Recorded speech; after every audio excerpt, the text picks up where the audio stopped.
नमस्कार, I am doctor Amit Kumar Chaturvedi, physician Mind Health Clinic Chhatarpur. In this video, I like to elaborate about schizophrenia and other psychotic disorders.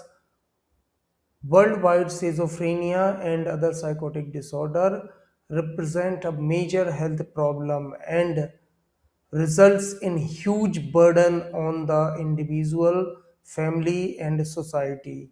जैसे अभी हाल ही में भोपाल में एक घटना हुई है जिसमें एक वेल एजुकेटेड और आर्थिक रूप से संपन्न परिवार की जो बहू है उसने अचानक ही सुसाइड कर लिया, जो कि मालूम हुआ मिस पुणे भी रही है, यानी एजुकेशन में भी बहुत अव्वल रही है और अपने करियर में भी बहुत अच्छा अचीव किया है। इसके अलावा कोई भी आर्थिक तंगी नहीं, लेकिन इसके बावजूद भी महज 15 मिनट के भीतर उसने सुसाइड कर लिया, डेथ हो जाती है।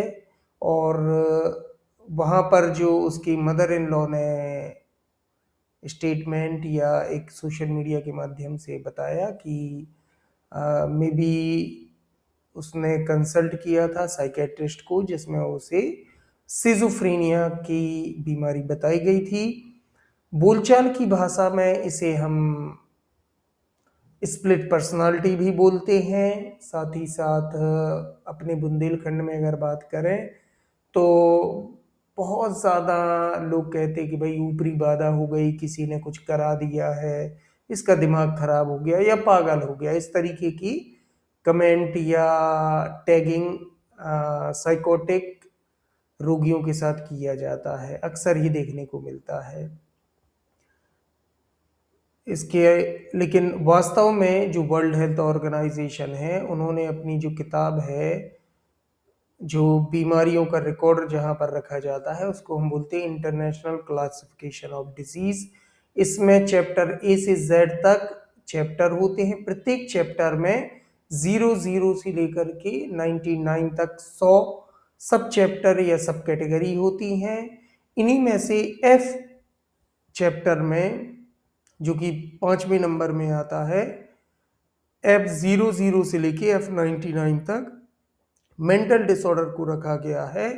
इसमें से भी F20 से लेकर के F29 तक डिफरेंट साइकोटिक इलनेस को रखा गया है। मानसिक अगर रोगों की हम बात करें तो साइकोटिक जो है वो गंभीर रोगों की कैटेगरी में आती है। तो अभी हम इस कैटेगरी का उपचार की भी बात करेंगे और कैसे तुरंत ही हम इससे उबर सकते हैं, इसके बारे में बात करेंगे। यानी इसका भले ही नाम डरावना हो या सुनने में, या रोगियों को आपने कई सालों तक इसका इलाज लेते हुए देखा होगा, पर वास्तव में ये बहुत ही आसानी से इलाज इसका किया जा सकता है। और अगर होम्योपैथी लेंगे तो इसमें तो कोई साइड इफेक्ट ही नहीं है, यानी जो नॉर्मल लिविंग है उस पर कोई भी अफेक्शन नहीं होता, कोई भी दुष्प्रभाव नहीं होता है। तो ये जो शब्द है सिजोफ्रेनिया, ये एक स्विट्जरलैंड के साइकेट्रिस्ट थे, यूजीन ब्लूरर, उन्होंने दिया था लगभग एक पिछली सेंचुरी में, 19वीं शताब्दी के आसपास। एपिडेमियोलॉजी की अगर हम बात करें तो प्रत्येक 10,000 में से 1 से 4 लोग हर साल नए इस रोग से ग्रसित होते हैं और अपने जीवन काल में 100 में से 1 व्यक्ति इस रोग से पीड़ित होता है। मुख्य रूप से ये यंग पीपल में देखने को मिलती है। अगर हम एज ग्रुप की बात करें तो 15 से 35 साल के मेल एंड फीमेल दोनों में ही ये इक्वली डिस्ट्रीब्यूटेड रहती है। अगर हम इसके लक्षणों की बात करें तो in schizophrenia there are characteristic disturbances of thinking, perception and emotions that affect the most basic function in persons with schizophrenia. तो मेनली यहाँ पर तीन चीजों में डिस्टरबेंस होता है, दैट इज थिंकिंग, जो कि बहुत सुनने में साधारण सा शब्द लगता है लेकिन बहुत ही ज्यादा अंडरस्टैंडिंग इसकी कठिन है। इसके अलावा perception, perception is the interpretation of sensory stimuli on the basis of past experience and information that is encoded in the brain, and emotions, that is another peculiar ability of humans being. So consciousness remain clear and intellectual capacity is usually maintained, although certain cognitive deficits may also be noticed. सो ये ज़रूरी नहीं है कि इसमें व्यक्ति का दिमाग खराब ही हो। बहुत से मामलों में, पर्टिकुलरली अर्लियर अगर हम बात करें, तो जो रोगी है वो इंटेलेक्ट होता है। हाँ, कुछ चीज़ें जैसे आप का परसेप्शन, थिंकिंग, ये ज़रूर प्रभावित हो सकता है कुछ हद तक।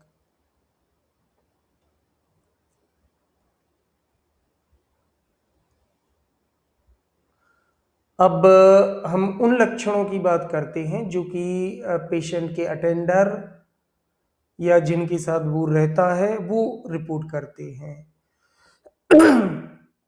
The changes in behavior are generally noticed by people who are in close contact with the patient, like family members, friends, or teachers. These behavioral changes may be acute, or may develop gradually, that is chronic onset. Initially, very few changes may be noticed, like sleep disturbances, irritability, remaining preoccupied, or appearing different from his or her usual self. Means जिस तरह की उसकी आदत रहती है, जैसे for example कोई हंसमुख है, कोई गुस्सैल है, कोई कॉमेडियन है, तो जो भी हम टैगिंग उसको बोलते हैं कि भाई ये ऐसे हैं, ये ऐसे हैं, उससे वो बहुत ज्यादा बदल जाते हैं। तो एक्यूट भी होता है और इंसीडियस ऑनसेट, यानी धीरे धीरे भी कई बार आता है। ये व्यक्ति टू व्यक्ति डिफरेंट होते हैं। अगर मान लीजिए एक्यूट यानी सडनली अपीयर हो रहा है तो आसानी से नोटिस हो जाता है, लेकिन धीमे धीमे ये बहुत देर तक, कई बार उसके सगे लोग जो साथ में रहते वो भी नहीं समझ पाते, उन्हें लगता कि नहीं बिहेवियर नेचर ही बदल रहा है। या अपने यहाँ एक और कहावत है कि भाई भड़काने में आ रहा है, किसी ने कुछ भर दिया है, किसी ने भड़का दिया है, गलत संगत में पड़ गया है। तो जैसे भी लोग अपने अपने तरीके से इंटरप्रेट करते हैं और उसको लंबे समय तक झेलना पड़ती है बीमारी।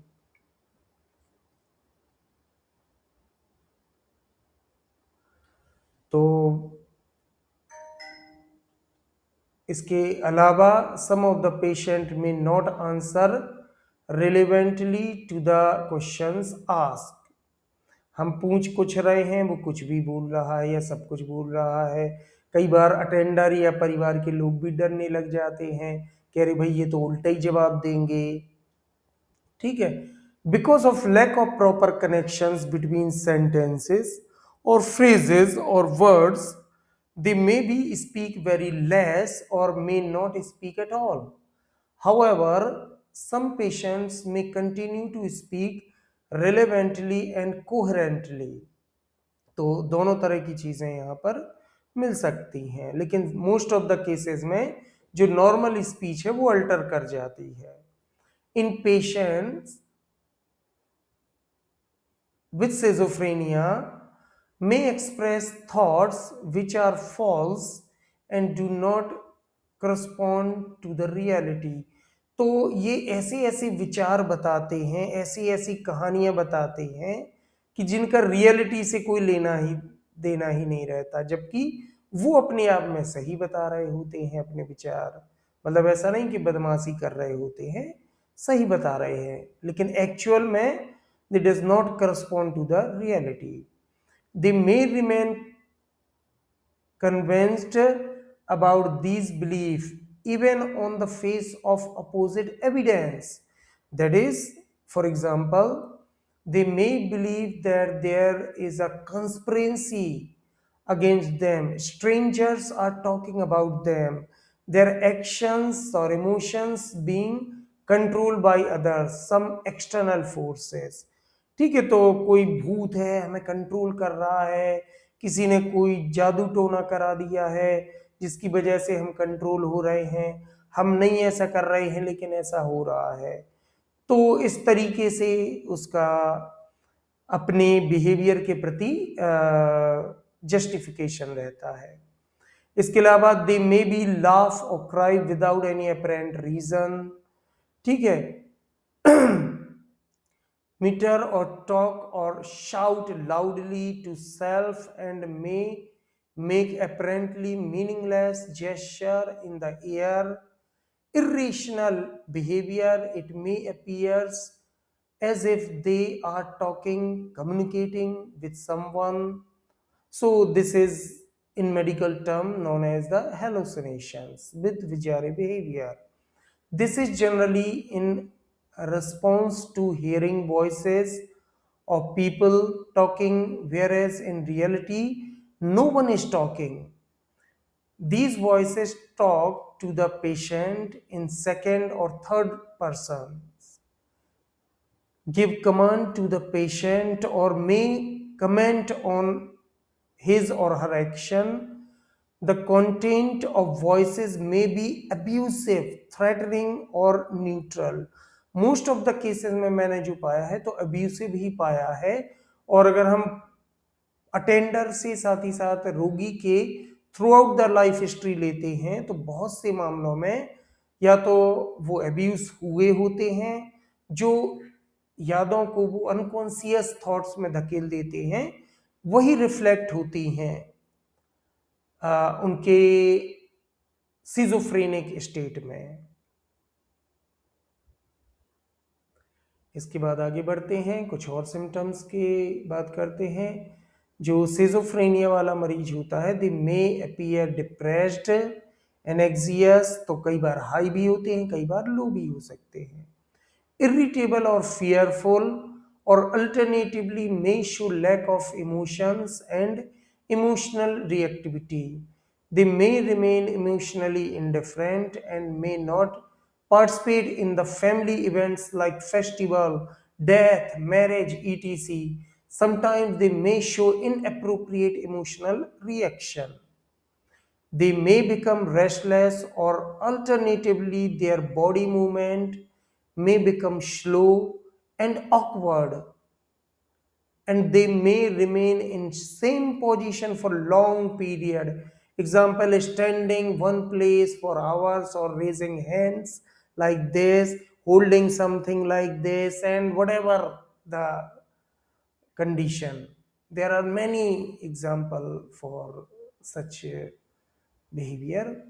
They may appear sabby as they neglect their personal care. So गंदे dirty appear mostly होते हैं. They need to be reminded for doing activities of daily living like brushing teeth, taking bath, changing clothes, taking food, etc. और just imagine करिए कि यदि घर के बुजुर्ग या मुखिया ऐसी स्थिति में पहुंच जाएं, इस रोग से ग्रसित हों, तो अटेंडर भी मदद नहीं कर पाते हैं, क्योंकि उन्हें लगता है कि ये मुखिया हैं तो इनका सम्मान करो, सख्ती नहीं कर सकते हैं। लेकिन कुछ मामलों में अटेंडर को यहाँ पर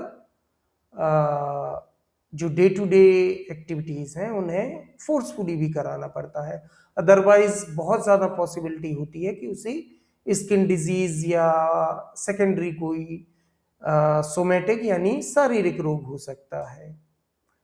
there functioning at home, school और जॉब में डिटेरियोरेट, यानी अगर वो जॉब कर रहा है तो भी वो काम नहीं कर पाएगा, बच्चा है तो स्कूल या कॉलेज नहीं जा पाएगा, यहाँ तक कि घर की जो नॉर्मल एक्टिविटी है वो भी नहीं कर पाएगा। स्वाभाविक सी बात है, अपनी पर्सनल केयर ही नहीं कर पा रहा है तो बाकी चीजें कैसे कर पाएगा। They may lose interest in activities which they earlier used to be found, or like watching TV, reading newspaper, dressing इत्यादि। They may avoid company and stop interacting with family members, friends and others. They may withdraw from world around them and start believing in reality of their imaginary experiences, means जो thoughts उसको आते हैं उन्हीं को वो relate करने लग जाता है। और आजकल तो कल्चर ही ऐसा है, आप जस्ट इमेजिन करो, चाहे आप मर्यादा में करो, चाहे डर के करो या लालच में करो, लेकिन बहुत रेयरली ही लोग टोकते हैं। अगर मान लीजिए कोई इरेशनल थॉट्स या थॉट डिसऑर्डर से ग्रसित है तो लोग हाँ में हाँ मिलाना प्रेफर करते हैं और कंडीशन वर्स्ट होती चली जाती है, बीमारी बढ़ती चली जाती है। उसे फिर यही लगता है कि ये इमेजिनरी वर्ल्ड ही वास्तविकता है। ठीक है, तो इसीलिए संग का रंग या जो दोस्त हैं या जो फैमिली मेंबर्स हैं, पहली बात तो वो भरोसेमंद होना चाहिए। आजकल तो लोग शादी के बाद भी 10 साल तक भरोसा नहीं करते, ठीक है, और दोस्तों की तो क्या ही बात करें। एनीवे, तो थोड़ा सा दोस्त हमारे ऐसे हों कि गलती में अगर टोक रहे हैं तो ज़्यादा पॉसिबिलिटी है कि बीमारी बढ़ने के पहले ही कंट्रोल हो सकती है। आपने एक कोई इरेशनल थॉट्स आया और दोस्त ने उसको जस्टिफाई कर दिया तो तुरंत ही जो केमिकल डिस्टरबेंसेस होता है ब्रेन में, that is neurotransmitter level alteration, वो रेगुलेट हो सकता है थ्रू द बिहेवियर रेगुलेशन। और एंटीसाइकोटिक जो ड्रग्स हैं उनकी जरूरत ही नहीं पड़ेगी, बहुत ज्यादा प्रोबेबिलिटी होती है।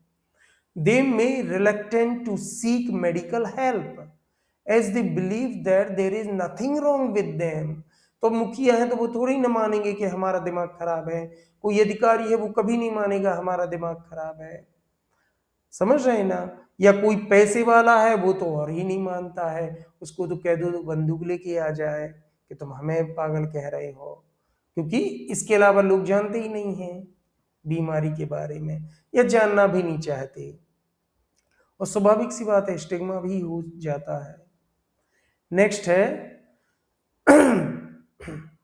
They are also at increased risk of having alcohol and drug problems and suicide. तो जरूरी नहीं है कि जो नशाखोरी कर रहा है वही सिजोफ्रेनिया से ग्रसित हो, लेकिन अब देखिए जब लाइफ में कुछ बचेगा नहीं तो ये जो नशा की प्रवृत्ति है वो ऐसी है कि लोग इसी से एसोसिएट करते हैं। तो कई बार इनमें नशाग्रस्त होने की जो लत है वो ज्यादा होने की संभावना रहती है, ठीक है, हो ही जाते हैं, कल्चर ही ऐसा है।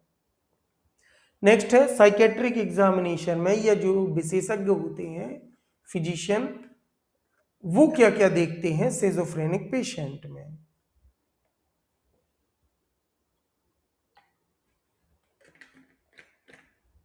बहुत गर्मी है, anyway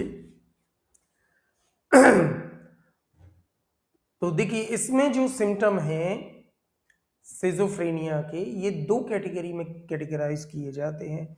one is positive symptom and another is negative symptom. इनके कॉम्बिनेशन अक्सर देखने को मिलता है। पॉजिटिव यानी कुछ ऐसी चीजें व्यवहार में जो पहले नहीं होती हैं लेकिन वो एडिशनली ऐड हो जाती हैं, जैसे for example hallucination, delusion, distorted thinking, ये एडिशनल चीजें आ जाती हैं व्यक्ति में। और निगेटिव सिम्टम्स यानी जैसे वो चेयरफुल था या जिस तरह का व्यक्तित्व रहता था, जिस चीज को एंजॉय करता था, वो सारी चीजें या उनमें से कुछ प्रोमिनेंट चीजें डिसअपियर हो जाए तो उन्हें हमने निगेटिव सिम्टम्स की कैटेगरी में रखा है, ठीक है। तो ऑल काइंड ऑफ इसकी जो साइकोसिस है यानी पॉजिटिव सिम्टम्स की मैं बात कर रहा हूं, इसमें सबसे पहले hallucinations, delusion, disorganised behaviour and impaired reality testing, ये डोमिनेटली देखने को मिलता है। These may be present for long time before other notice them. Hallucinations particularly of auditory in nature and is most common type of hallucination in schizophrenia। Is definitely auditory hallucination. उसको आवाजें सुनाई देती हैं, चाहे वो भूत प्रेत की हों, कई बार देवी देवताओं की भी दे सकती हैं। Some of the typical auditory hallucinations are running commentaries, like voices comment on behavior of patients, commanding, कोई निर्देश दे रहा है, third persons voices talk each other about the patient, thoughts एको, बार बार एक ही ख्याल आता है, वो कौंध रहा है दिमाग में। In some patients visual hallucination or tactile hallucination or olfactory and gustatory hallucination may also be present। जैसे फॉर एग्जांपल वो कहो कहने लगे कि हमारी पेट की जो आंतें हैं वो आपस में घूम रही हैं, लिवर जो है वो बढ़ रहा है, या मान लीजिए यूरिन है वो फंस गई है। इस तरीके से जो भी उनका बिलीफ होता है उसके अकॉर्डिंग वो अपनी कंप्लेन या चीजों को देखते हैं। Somatic passivity in special type of hallucinations in which the patient believes that he or she is passive recipient of bodily sensation caused by an external agency। Example may report that electric sensation is her body are being sent by neighbours. तो ज्यादातर जैसे पड़ोसियों ने ऐसा करवा दिया है, रिश्तेदारों ने ऐसा करवा दिया है, दुश्मनों ने ऐसा करवा दिया है, तो जो भी उनके साथ बुरा महसूस हो रहा है एक्चुअल में नहीं हो रहा है hallucination he. Means the sensation without an stimulus, perception of false perception of sensation which are actually does not exist is called hallucination। so होता कुछ नहीं है लेकिन उसे लगेगा किसी ने करवा दिया है, कोई हमें बर्बाद करना चाहता है, लोग हमसे जलते हैं। तो इस तरीके से एक कहानियां लोग बताते हैं जो कि उनके बिलीफ में सच्चाई होती है। इसके अलावा जो दूसरा डोमिनेंट क्लिनिकल फीचर्स होता है दैट इज डिल्यूजन। ये भी बहुत सारे मरीजों में कॉमनली देखने को मिलता है। Delusion is a perceptual disorder in which patient misperceive a sensory stimuli with confabulation। अड़ा रहता है कि नहीं यही है। The patient believe that their emotions, behavior or sensation are under the control of some external agency। Bizarre delusion, abstract or impossible belief, delusion of thoughts, withdrawal and insertion, believe that their thoughts are withdrawn or new thoughts are being inserted into their mind। Delusion of thoughts broadcast, believe that their thoughts are known to others without their speaking them aloud। Delusional perception, patient attributes a new meaning, usually in the sense of self-reference, to a normally perceived object। Delusion of references, delusion of persecution, they may also be reported that people or agency is spying and plotting against them or their close associates। एक movie बनी है जो कि actual में documentary है, a beautiful mind में B.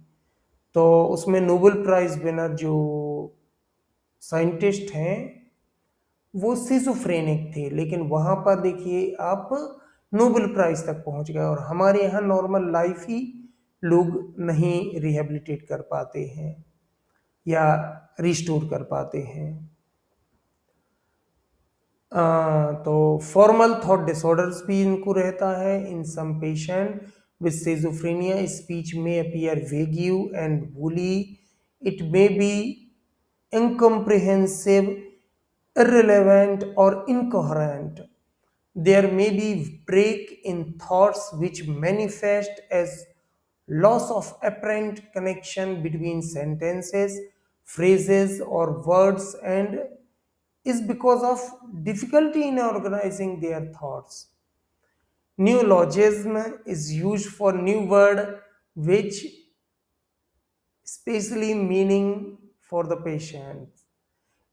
इसके अलावा कैटाटोनिक साइंस रहते हैं जिसमें व्यक्ति लंबे समय तक बस जड़ गया, जकड़ गया, मूर्ति बन के खड़ा रह सकता है, या कोई बॉडी पार्ट को इमोबाइल कर लेता है, ठीक है, या कोई एक शब्द बार बार रटता है, या कोई फ्रेज रटता है, ठीक है, या किसी को इमिटेट करता है, जैसे उसने कोई शब्द सुना तो उसमें से एक आध को पकड़ के ऑटिस्टिक मरीज जैसा कुछ उसी उसी को रिपीट करता रह सकता है। सम पेशेंट में बिकम म्यूट, बिल्कुल ही नहीं बोल रहे हैं, and have stopper. Negative signs में अगर हम बात करें, in some patient specially in those with long duration of illness, जो इंसीडियस ऑनसेट या क्रॉनिक नेचर के होते हैं, देयर मे बी लॉस और decrease in mental functions, these are called negative signs. Some of the negative signs seen in patients with schizophrenia are anhedonia, apathy, alogia, avolition, and asociality.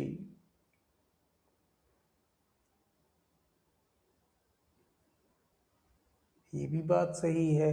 The negative signs are most difficult to identify than positive signs. The family members may incorrectly assume that patients with negative symptoms are lazy and do not want to do any work.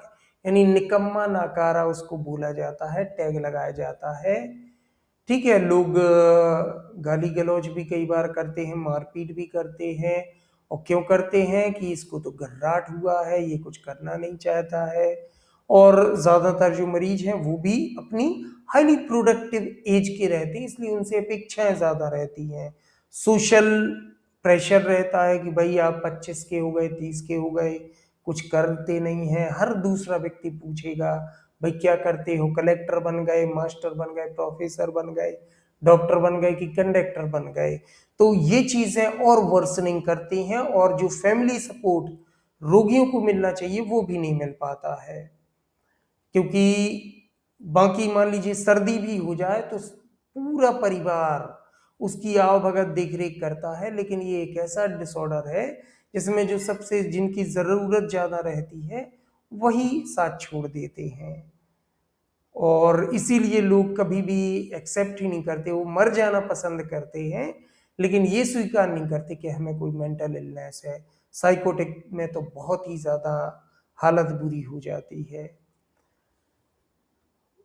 Cognitive impairment की अगर हम बात करें, means क्या क्या बौद्धिक या higher mental process में इम्पेयरमेंट मिलता है।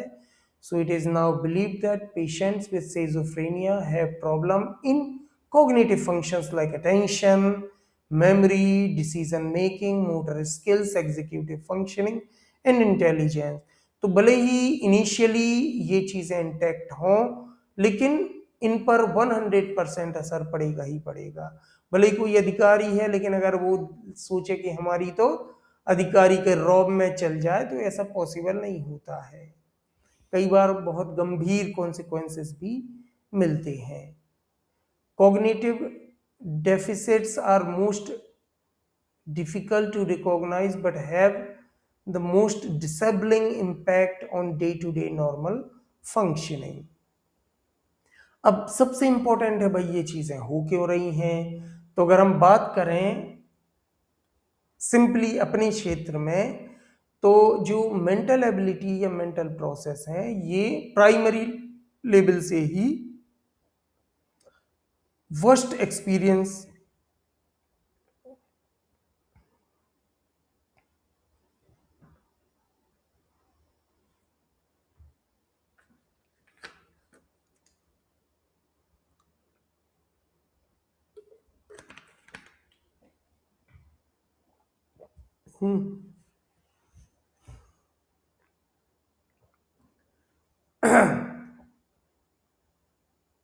ओके, हम बात कर रहे थे कि कौन से ऐसे कारक या कॉज हो सकते हैं। देखिए, तो exact cause is still unknown.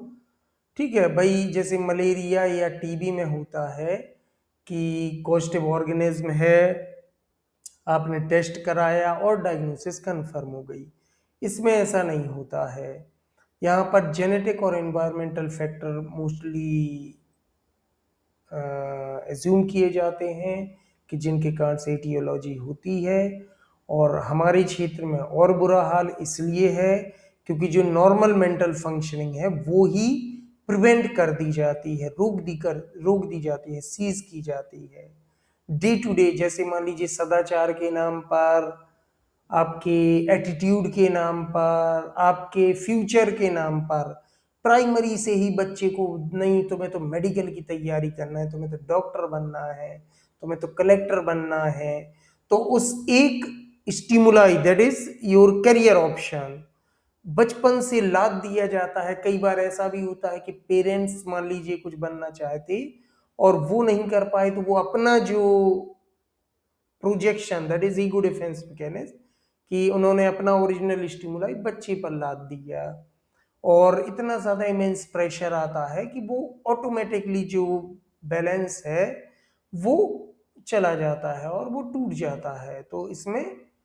बहुत बार आपको एक्यूट ऑनसेट जो मिलता है वो इसी तरह की चीजों से, यानी पीयर और फैमिली प्रेशर से मिलता है। ये एक्सट्रीम मेंटल प्रेशर जब हो, लाइक एक्सट्रीम थिंकिंग, यानी एक ही विचार को हम बार बार सोच रहे हैं तो इससे आउटबर्स्ट कर जाता है और सीजोफ्रेनिया या कोई भी साइकोटिक डिसऑर्डर हो जाता है। तो अब हम बात करते हैं कि कौन कौन से कारक हो सकते हैं। तो जेनेटिक में यानी आनुवंशिकी की अगर हम बात करें कि, तो ये देखा गया है कि जो परिवारों में हिस्ट्री रहती है या कोई दूसरा फैमिली मेंबर इस रोग से ग्रसित हुआ है, उसके दूसरे मतलब परिवार के सदस्यों को होने की संभावना ज़्यादा मिलती है, एसोसिएशन ज़्यादा मिलता है। और जो मोनोजाइगोटिक ट्विंस हैं इनमें प्रोबेबिलिटी 50% या इससे ज़्यादा होती है। हालांकि जो फ्रेटर्नल ट्विंस होते हैं उनमें कुछ कम होती है, लेकिन एसोसिएशन ज़रूर मिलता है। यानी एक भाई को सिजोफ्रेनिया हुआ है तो बाकी जो उसका ट्विंस है, जुड़वा है, उसको होने की संभावना ज़्यादा होती है। इन्वायरमेंटल फैक्टर जेनेटिक से भी ज़्यादा वैल्यू रखते हैं, क्योंकि अगर कोई जेनेटिकली वल्नरेबल है भी तो भी हम इन्वायरमेंटल फैक्टर के को कंट्रोल करके उसे बचा सकते हैं, प्रिवेंटिव मेजर्स ले सकते हैं। यानी अच्छी परवरिश करें, अच्छे कल्चर में रखें तो काफ़ी हद तक रोका जा सकता है। लेकिन एनवायरमेंटल फैक्टर तो आजकल अब क्या ही कहें, यानी व्यक्ति के अलावा बाकी सब कुछ उसके एनवायरमेंट में आता है। तो यहाँ पर the environmental factors like poverty, lower socioeconomic classes, residents in rural areas have been linked to higher rates of schizophrenia। ग्रामीण क्षेत्रों में एक तो वैसे भी मेडिकल फैसिलिटी नहीं है, कम से कम अपने क्षेत्र की बात करें, और अज्ञानता है, इसके साथ साथ अंधविश्वास बिल्कुल अपने चरम पर है। तो वहाँ पर ये बहुत ज़्यादा देखने को मिलता है। हालांकि अपने यहाँ रिपोर्ट ही नहीं हो रहा है क्योंकि मेडिकल फैसिलिटी ही नहीं है, और जो गिन इक्का दुक्का हैं भी तो वो मरीजों से ही फुर्सत नहीं हो पाते।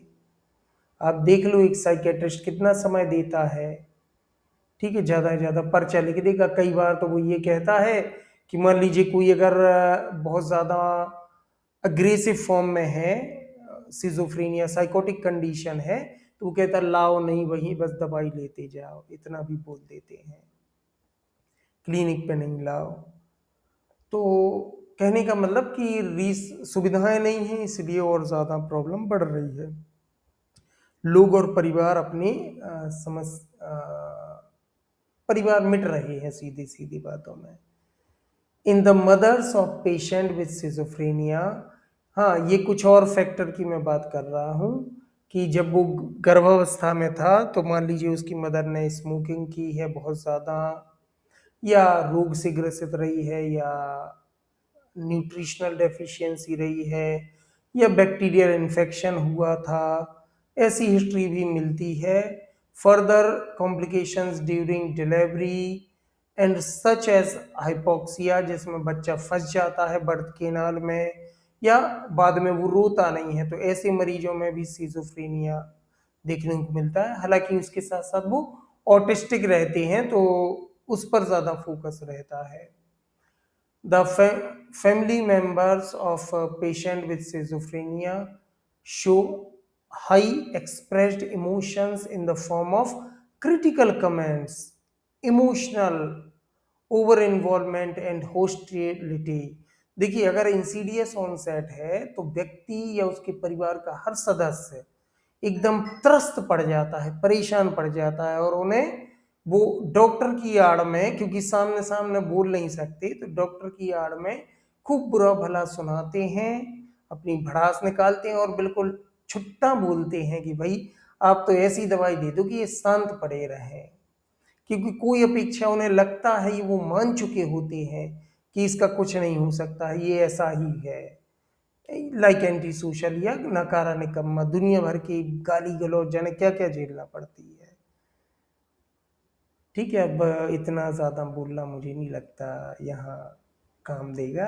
Anyway, the changes in neurotransmitter like dopamine, serotonin and norepinephrine have also been associated with schizophrenia. तो देखिए, जैसे कि अपन जानते हैं कि हमारे शरीर को नर्वस सिस्टम कंट्रोल करता है, बाकी सारे सिस्टम को, यानी पेट में क्या चल रहा है, किडनी में, लिवर में, आपका सारी ग्लैंड्स में क्या चल रहा है, इसका रेगुलेशन अल्टीमेटली नर्वस सिस्टम करता है। कई बार ये मदद ले लेता है इंडोक्राइन सिस्टम की भी। तो इस तरीके से हम, चाहे हमारी ग्रोथ होना हो, चाहे कोई भी मेटाबॉलिक फंक्शन होना हो, वो होता है। अब नर्वस सिस्टम के ऐसे कर्मचारी तो लगे नहीं हैं, तो वो कैसे काम करता है, दैट इज नर्व इम्पल्स, जो एक इलेक्ट्रिकल सिग्नल होता है वो भेजा जाता है थ्रू द न्यूरॉन और नर्व और ट्रैक्ट के माध्यम से। अराइज होता है न्यूक्लियस या गैंग्लियन की जगह, गैंग्लियन से। तो इसमें क्या होता है, जो इसको हम समझने के लिए आप कह सकते हैं कि कोई भी काम शरीर में होना है तो आपका जो नर्वस सिस्टम का मेन पार्ट है, that is central nervous system, और उसका भी ब्रेन डोमिनेट पार्ट होता है, यानी मुख्य ज्यादातर जो काम है वो ब्रेन से होते हैं, कुछ में वो असिस्ट करता है। तो ब्रेन सिग्नल भेजता है इलेक्ट्रिक फॉर्म में और केमिकल फॉर्म में भी, जो कि न्यूरॉन से कंडक्ट होते हैं। लेकिन दो न्यूरॉन के बीच में एक जोड़ होता है जिसे हम बोलते हैं साइनेप्स। ठीक है, साइनेप्स में क्या है, यहाँ पर केमिकल्स रिलीज होते हैं जिन्हें हम ब्रेन केमिकल या बोलचाल की भाषा में केमिकल लोचा बोल देते हैं। तो इसमें भी बहुत पॉपुलर सेरोटोनिन, जैसे हैप्पी न्यूरोट्रांसमीटर, डोपामाइन जो कि प्लेजरेबल होता है, नॉरएपिनेफ्रिन। इसके अलावा भी नंबर्स ऑफ न्यूरोट्रांसमीटर होते हैं जो अलग अलग रीजन्स में इंपल्स को ट्रांसमिट करते हैं। तो सिजोफ्रेनिया के रोगी में ये पाया जाता है, बहुत बार देखा गया है जब हम ब्लड केमिस्ट्री देखते हैं, कि इसमें न्यूरोट्रांसमीटर का लेवल अल्टर रहता है, यानी कम भी हो सकता है, कम होगा तो वो नेगेटिव सिम्टम डोमिनेट रहेंगे, अगर ज्यादा होगा सेरोटोनिन और डोपामाइन तो पॉजिटिव सिम्टम डोमिनेट रहते हैं या ज्यादा देखने को मिलते हैं। अच्छा, इसमें एक और चीज होती है, ब्रेन ब्लड बैरियर जो पाया जाता है, यानी जैसे अपन ने देखा होगा कि बॉडी में इंसुलिन नहीं बन रहा है तो अपन ने क्या किया, इंजेक्ट कर लिया या गोली खा लेते हैं और कंपनसेट कर दिया जाता है। लेकिन न्यूरोट्रांसमीटर के केस में, पर्टिकुलरली सेंट्रल नर्वस सिस्टम में, जब केमिकल इम्बैलेंस होता है जैसे डोपामाइन सेरोटोनिन में, तो यहाँ पर ब्लड ब्रेन बैरियर हम इंजेक्ट भी करें तो वहां तक जाने नहीं देता है। जैसे फॉर एग्जांपल SSRIs जो रहती हैं ड्रग्स, वो काफ़ी हद तक कोशिश करती हैं सीरोटोनिन लेवल को कंपनसेट करने का, लेकिन फिर भी बहुत ज़्यादा या हम कहें कि श्योर शॉट उनका इफेक्ट रेयरली ही देखने को मिलता है। हाँ, और जो मिलता है तो साइड इफेक्ट और दर्जनों होते हैं। खैर, इसके अलावा ब्रेन इमेजिंग अगर स्टडी करते हैं, जैसे आजकल सीटी स्कैन, फंक्शनल एमआरआई वगैरह होने लगी हैं, तो ब्रेन मैपिंग जब हम कराते हैं तो इनमें certain structural changes in the brain like enlarge ventricles, reduction of cerebral blood flow volume and cortical grey matter. तो कहने का मतलब है जो ब्रेन है, ब्रेन टिश्यू का जो परत है, छिलका वाला एरिया, ये पतला हो सकता है नॉर्मल की तुलना में। इसके अलावा यहाँ पर सर्कुलेटरी इंपेयरमेंट मिलेगा, और ventricle that is hollow spaces with in the brain filled by CSF, so they become enlarged in most of the cases with schizophrenia। But ये जरूरी भी नहीं है कि हुई जाए, जैसे एक्यूट है तो हो सकता ब्रेन में कोई भी बदलाव ना मिले, लेकिन इसके बाद भी उनमें जो न्यूरोट्रांसमीटर है उसमें अल्टरेशन मिल सकता है। और जैसा कि मैंने पहले कहा कि कोई भी रिसोर्सेज या